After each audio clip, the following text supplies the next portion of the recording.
Hello, and welcome to this, the final recording of the document The Road to Resilience for Mental Health Awareness Week on the Whitehurst Centre's Creativity Connects YouTube channel. Now, The Road to Resilience is a document produced by the American Psychological Association and Discovery Health channel, and these specific recordings are reading sections from the document which details 10 ways that you can build your resilience, focusing on steps you can take yourself. The information in this document isn't designed to be a replacement for your current support networks and professional help, and although I'm reading this to you, I'm not here to give any advice, only to bring it to your attention. Further investigation to make sure these can be helpful is absolutely needed.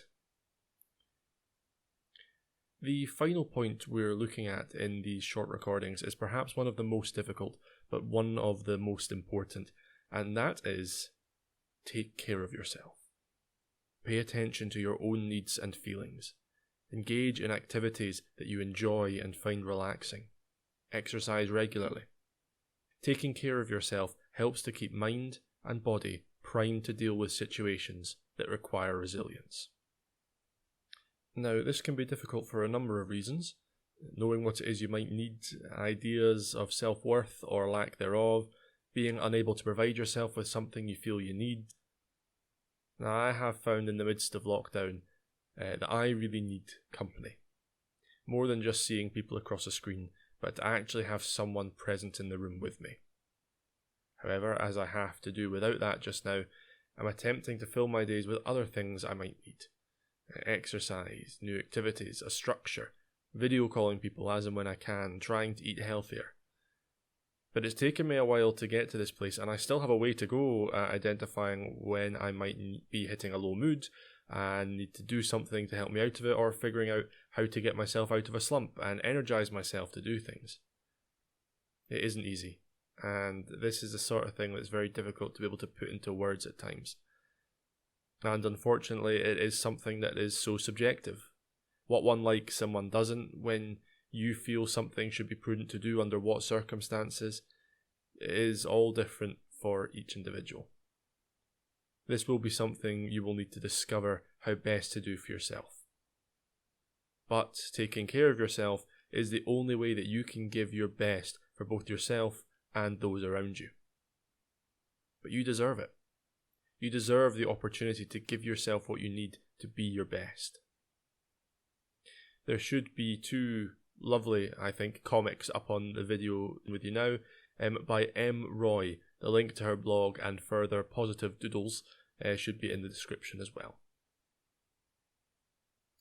There's so much that can be said about taking care of yourself. So many songs and poems and pieces of art, I could go on for days. But there are a couple of quotes to sum up the whole thing very wisely. The first from the 14th and current Dalai Lama, taken from his book written in 1992, Worlds in Harmony, Dialogues on Compassionate Action. And he says, "In dealing with those who are undergoing great suffering, if you feel burnout setting in, if you feel demoralized and exhausted, it is best, for the sake of everyone, to withdraw and restore yourself. The point is to have a long-term perspective." And the second quote is from an unknown author.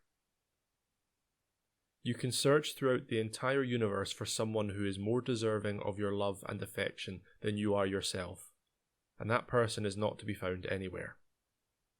You, yourself, as much as anybody in the entire universe, deserve your love and affection." Now, before I land on my final point for this video and this series for Mental Health Awareness Week, I want to thank all of you for listening to this and thank the Whitehurst Centre for letting me read this to you. I hope it may have been some help to somebody out there, if not interesting to look at how to build resilience and its reflection in the world around us. This next point will be my final one, so until next time, thank you all again. Towards the end of the document, The Road to Resilience, is a section titled Continuing Your Journey, which, whilst it might not contain any concrete answers, it does paint a rather lovely image of how you can make your journey. And it reads, "On a river you may encounter rapids, turns, slow water, and shallows. As in life, the changes you experience affect you differently along the way. In travelling the river, it helps to have knowledge about it and past experience in dealing with it. Your journey should be guided by a plan, a strategy that you consider likely to work well for you. Perseverance and trust in your ability to work your way around boulders and other obstacles are important. You can gain courage and insight by successfully navigating your way through white water. Trusted companions who accompany you on the journey can be especially helpful for dealing with rapids, upstream currents, and other difficult stretches of the river. You can climb out to rest alongside the river, but to get to the end of your journey, you need to get back in the raft and continue.